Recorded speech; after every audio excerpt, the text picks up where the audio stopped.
సైకాలజీలో భాగంగా ఈరోజు ప్రజ్ఞా స్వరూప సిద్ధాంతం గురించి సులభమైన కోడింగ్ రూపంలో చెప్పుకుందాం. ఈ కోడింగ్ రూపం ఎవరిని ఉద్దేశించినది కాదు, కేవలం కల్పితం మాత్రమే, కోడింగ్ కొరకు మాత్రమే చెప్తున్నాను. సో ఈ గిల్ఫర్డ్ ప్రతిపాదించినది ఎవరు? ప్రజ్ఞా స్వరూప సిద్ధాంతాన్ని అంటే గిల్ఫర్డ్. దీన్ని ఏ విధంగా గుర్తుపెట్టుకోవడం అంటే, స్వరూపని గిల్లినాడు.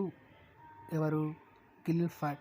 స్వరూపని గిల్లినాడు గిల్ఫర్డ్. ఈ విధంగా ఈ గిల్ఫర్డ్ ప్రజ్ఞా స్వరూప సిద్ధాంతాన్ని ఎందుకు రూపొందించాడు అంటే తెలుసుకుందాం. గిల్ఫర్డ్ ప్రకారము మనసు 3 ప్రజ్ఞా విశేషాంశాలతో లేదా విశేషకాలన్నా మితులు అన్న ఒకటి ఈ విధంగా కలిగి ఉంటాయని, విశేషకాల పరస్పర చర్యా ఫలితమే వ్యక్తి స్వరూపమని గిల్ఫర్డ్ పేర్కొన్నాడు.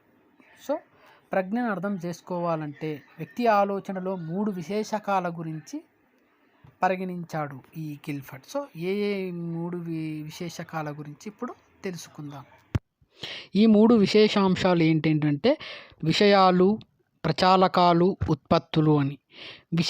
విషయాలలో 5 కారకాలు ఉంటాయి, ప్రచాలకాలలో 5 కారకాలు ఉంటాయి, ఉత్పత్తులలో 6 కారకాలు ఉంటాయి. సో విషయాల గురించి ఇప్పుడు చూసుకుందాం. ఈ విషయాలలో ఏవేవి వస్తాయి? 1 చిత్రాలు, 2 చిహ్నాలు, 3 ధ్వనులు, 4 మాటలు, 5 ప్రవర్తన. వీటిని ఏ విధంగా విషయాలలో ఏవేవి వస్తాయనేది క్వశ్చన్ రూపంలో కూడా అడగచ్చు. అంటే మాటలు ఏ విషయానికి సంబంధించినది, సో ఈ విధంగా కూడా అడగవచ్చు. సో వీటిని ఏ విధంగా సులభమైన కోడింగ్ రూపంలో చెప్పుకుందాం, చూడండి. ఒక కథలా చెప్పుకుందాం, ఈజీగా ఉంటుంది, జాగ్రత్తగా వినండి. ఓకే, ఇక్కడ హీరో వచ్చేసి గిల్ఫర్డ్, హీరోయిన్ వచ్చేసి స్వరూప. సో ఇక్కడ స్వరూపని లవ్ చేస్తున్నాడు గిల్ఫర్డ్. సో ఈ విధంగా విషయం వచ్చేసి లవ్ గురించి. సో ఇప్పుడు చిత్రాలు అంటే గిల్ఫర్డ్ స్వరూపకి లవ్ సింబల్స్ కానీ చూపించడం ద్వారా, లైలా మజ్ను చిత్రాలను చూపించడం ద్వారా తన భావాన్ని వ్యక్తపరిచినాడు. నెక్స్ట్ వచ్చేసి చిహ్నాలు అంటే గుర్తులు. లవ్కి ప్రతీకమైనటువంటి తాజ్మహల్ని చూపించడం ద్వారా ఈ విధంగా చూడు, తాజ్మహల్ కోసం కట్టించినాడు ముంతాజ్ కోసం. సో ఈ విధంగా తన భావాన్ని వ్యక్తపరిచినాడు. తర్వాత ధ్వనులు అంటే విజిల్స్ వేయటం ద్వారా లేదా లవ్ సాంగ్స్ వినిపించటం ద్వారా సో తన భావాన్ని వ్యక్తపరిచాడు. నెక్స్ట్ వచ్చేసి మాటలు, చివరికి తన మనసులోని భావాలను మాటల ద్వారా వ్యక్తపరిచినాడు. సో నిన్ను లవ్ చేస్తున్న విధంగా వ్యక్తపరిచినాడు. నెక్స్ట్ లాస్ట్ వచ్చేసి ప్రవర్తన. ఈ గిల్ఫర్డ్ పైన వీటన్నిటి ఎందుకు చేస్తున్నాడు అంటే స్వరూప యొక్క ప్రవర్తన నచ్చి సో లవ్ చేస్తున్నాడు. సో తన మాటలని వీటన్నిటి మన్మథ్ ఆన్సర్లో చెప్తా చూడండి.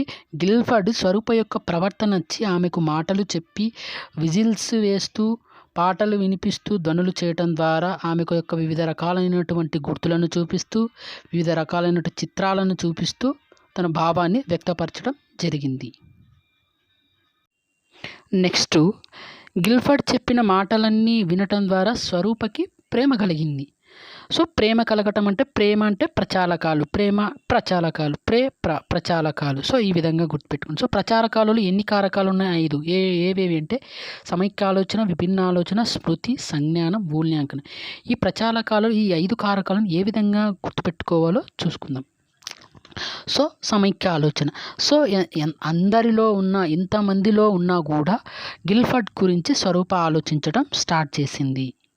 సో నెక్స్ట్ విభిన్న ఆలోచన అంటే ఒంటరిగా ఉన్నా కూడా గిల్ఫర్డ్ గురించి ఆలోచించడం స్టార్ట్ చేసింది. నెక్స్ట్ స్మృతి అంటే ఎవరిని చూసినా గిల్ఫర్డే గుర్తు రావటం జరుగుతుంది. నెక్స్ట్ వచ్చేసి సంజ్ఞానం అంటే ఒక వ్యక్తి గురించి కానీ ఒక విషయం గురించి కానీ మనసులో ఒక అభిప్రాయాన్ని ఏర్పరచడం. సో ఫైనల్గా స్వరూప వచ్చేసి గిల్ఫర్డ్ గురించి ఒక అభిప్రాయానికి వస్తుంది అన్నమాట. మూల్యాంకనం. ఫైనల్గా ఈ పరిస్థితులన్నింటినీ మూల్యాంకనం చేసుకుని స్వరూప గిల్ఫర్డ్ని లవ్ చేద్దామని ఓకే చెప్పింది. చివరిగా అన్నీ ఒక్కసారి చూసుకుందాం. ప్రచాలకాల గురించి స్వరూపకి వచ్చేసి ప్రేమ కలిగింది కదా! సో, అందరిలో ఉన్న ఆలోచించడం స్టార్ట్ చేసిందంటే సమైక్య ఆలోచన. ఒంటరిగా ఉన్నా గూడా ఆలోచించడం స్టార్ట్ చేసేదంటే విభిన్న ఆలోచన. స్మృతి అంటే ఎవరిని చూసినా గూడా గిల్ఫర్డే గుర్తుకు రావడం. సో, ఆ విధంగా గుర్తుపెట్టుకోవాలి. తర్వాత సంజ్ఞానం అంటే ఒక అభిప్రాయానికి అంటే గిల్ఫర్డ్ ఒక అభిప్రాయానికి గురించి వచ్చిన తర్వాత మూల్యాంకనం. ఫైనల్‌గా అన్ని పరిస్థితులను అర్థం చేసుకొని ఆ అమ్మాయి గిల్ఫర్డ్‌కి ఓకే చెప్పిందన్నమాట.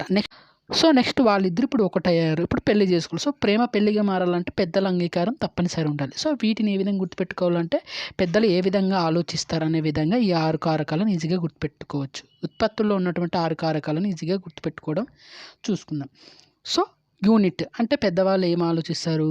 యూనిట్ అంటే ఇక్కడ డబ్బులు, కట్నం ఎంత ఇస్తారు? ఏ విధంగా అనేది. నెక్స్ట్ వర్గం అంటే ఇక్కడ వాళ్ళు ఏ వర్గానికి చెందిన వాళ్ళు, ఏ మతానికి, ఏ కులానికి చెందిన వాళ్ళు అనేది ఆలోచిస్తారు పెద్దలు. తర్వాత పద్ధతి అంటే పద్ధతులు వీళ్ళ కుటుంబం వచ్చేసి పద్ధతి గల కుటుంబమేనా, సాంప్రదాయ కుటుంబం ఉన్న వాళ్ళేనని ఆ విధంగా పెద్దలు ఆలోచిస్తారు. నెక్స్ట్ వచ్చేసి సంబంధం 4వది. అంటే వీళ్ళిద్దరికీ దూరపు బంధుత్వం ఏమైనా కలుస్తుందా అని ఆ విధంగా కూడా ఆలోచిస్తారు. తర్వాత రూపాంతరం వారి యొక్క ఇరువురి యొక్క ఇద్దరివి యొక్క రూపాంతరాలు, వాళ్ళిద్దరూ బాగున్నారా, రూపురేఖలను గురించి కూడా ఆలోచిస్తారు. దాని గురించి కూడా థింక్ చేయాలి. నెక్స్ట్ అంతర్భావాలు. వీళ్ళు ఈ ఇద్దరు ఇష్టపూర్వకంగానే పెళ్లి చేసుకుంటున్నారా, లేదంటే ఏదైనా కట్నం కొరకు కానీ వాళ్ళ ఆస్తి కొరకు కానీ ఆలోచించి పెళ్లి చేసుకుంటున్నారా, అది ఆ విధంగా కూడా పెద్దలు ఈ విధంగా ఆలోచించడం జరుగుతుంది. సో ఫ్రెండ్స్, ఈ విధంగా తర్వాత ప్రేమించుకొని పెళ్లి చేసుకుని పెద్దలు ఏ విధంగా ఆలోచిస్తారనే విషయం ద్వారా ఈ కారకాలను ఈజీగా గుర్తుపెట్టుకోవచ్చు. ఇంపార్టెంట్ పాయింట్ వచ్చేసి ఇందులో గతంలో విశేషకాలు వచ్చేసి 5x4x6 120 ఉండేవి. ఈ కారకాలను ఈ మధ్యకాలంలో మార్పులు చేర్పులు చేయడం ద్వారా 5x5x6 150 కారకాలు ఉండేలా విస్తృతపరిచారు. సో మొత్తం కారకాలు వచ్చేసి ప్రజ్ఞ స్వరూప సిద్ధాంతంలో 150 కారకాలు ఉన్నాయని గుర్తుపెట్టుకోండి. ఇంతే ఫ్రెండ్స్.